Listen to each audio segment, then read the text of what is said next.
Magandang araw mga kaibigan.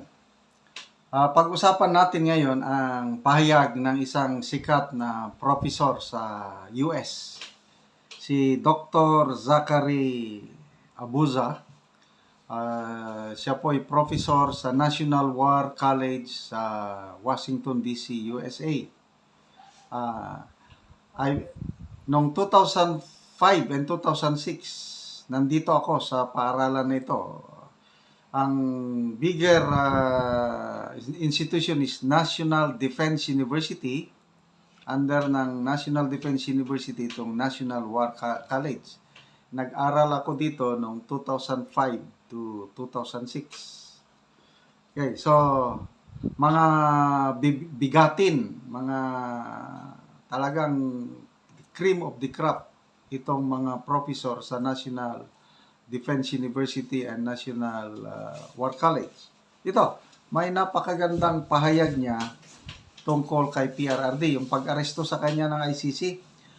Post ito ng PDP Laban. By the way, sa National War College, ang focus o tinuturo ni Dr.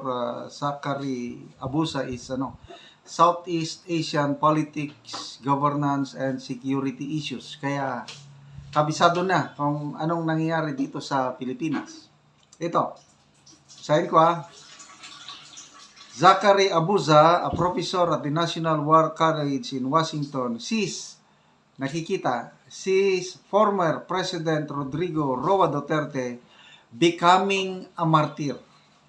If he were to pass away in the possible lengthy legal proceedings the International Criminal Court has set for his trial on alleged crimes against humanity. Ito yung exact statement niya. Were he to die in the midst of what is likely to be a very slow legal proceedings, he would be seen as a martyr. His daughter already is, the respected professor said. Wow! Hindi basta-basta itong purihin ka ng mga professor sa National War College. Ulitin ko, I've been there. Pinipili ang mga estudyante na makapasok dyan all over the world. And isa ako sa pinadala ng Philippine government noong 2005 to 2006. Kumuha ko ng kurso na Counter-Terrorism Fellows Program. Okay. So, mga matitinik ang mga professors dito. Yung sinabi niya na magiging martir ang Pangulong Duterte. Anong masasabi niyo? Agree ba kayo? Kaya wag naman sana. Kasi if he were to die, matagal pa ang buhay ng Pangulo natin. Mas healthy pa nga siya kaysa yung nandito sa Pilipinas eh. Alam nyo na, yung namamanas ang muka, hinihingal, matibay ang ating Tatay Digong. Malalampasan niya ito. Kailan? Ito, hypothetical lang.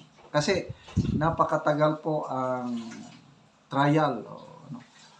Umaabot ng yung pre-trial at saka trial mismo. Ang pre-trial, abutin ng mga 4 years. Yung trial proper, abutin ng mga 6 to 8 years. Kaya ganyan po katagal. Kaya lang, sa tingin ko, dahil magagaling yung abogado ng ating Tatay Digong, at saka mahina yung ebidensya, baka hindi na abutin ng trial eh. Ang unang ginagawa ngayon is yung interim release. Mag-a-apply na ang mga abogado ni PRRD, interim release. Kasi pwede yan eh. Para bang kung sa ating judicial system dito, magpiyansa. So doon, ang tawag nila interim release. Basta lang merong assurance na si Tatay Digong mag-a-attend sa hearing. So kahit hindi mo na siya payagang makabalik dito, basta lang makalabas siya sa detention facility. Nako, malaking bagay na yan sa kanya at sa atin. Diba? Kasi ang hirap na.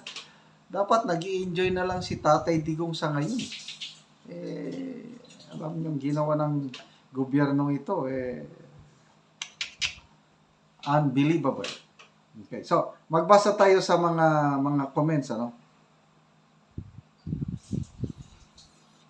Phantom Jason, please, ICC, would you respect hope? You listen what the Filipino prayer of our beloved Tatay, and you don't have jurisdiction. Okay. Naira Arian, he is a strong man. He can survive, inshallah. Yes, inshallah. He can survive. Diba may kanta niya? I will survive. Kaya niya yan. Georgina Taguluin, by God's guidance and help, he will survive. Godspeed, Tatay Digong.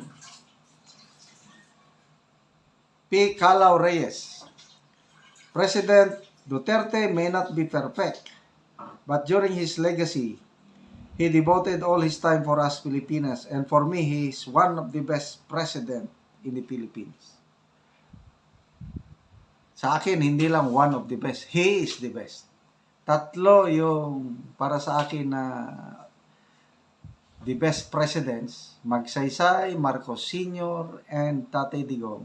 The best of them all, wala nang tatalo kay Tatay Digong. Pinaka the best. Danilyn Jeles, sabi niya, just let him back, he is our hero.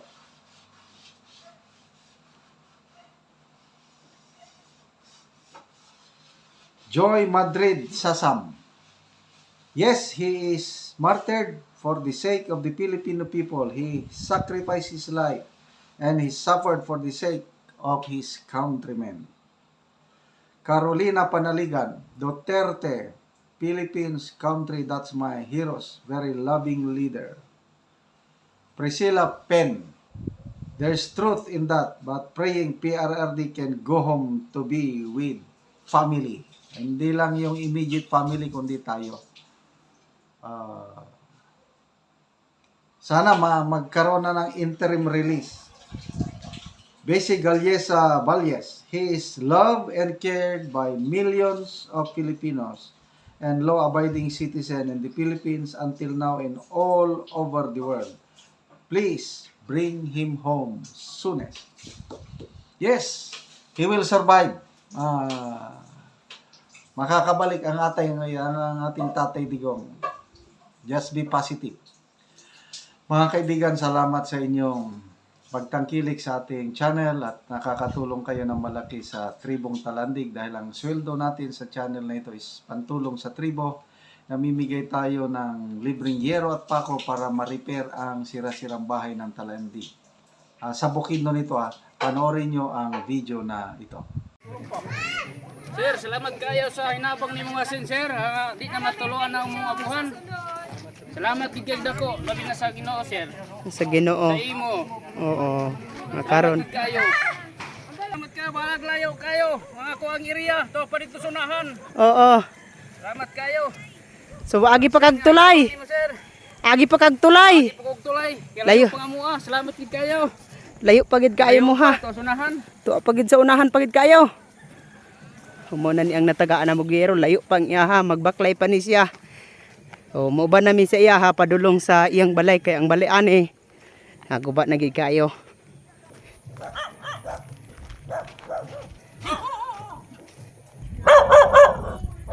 Sir, harapong balay, dul-dul na. Dol-dol na gid imong balay kol.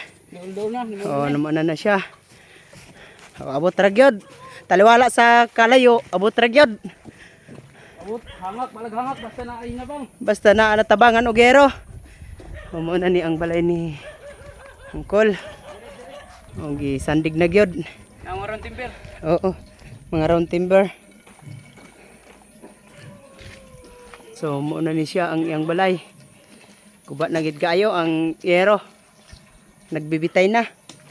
Wala gid gubat na gid na ni. Oo. Salog. Parti salog. Gubat na gid ya.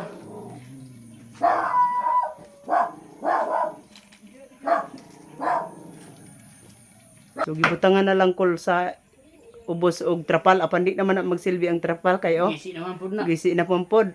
Pila ka tuig, dugay na kayo na. Pila na katuig.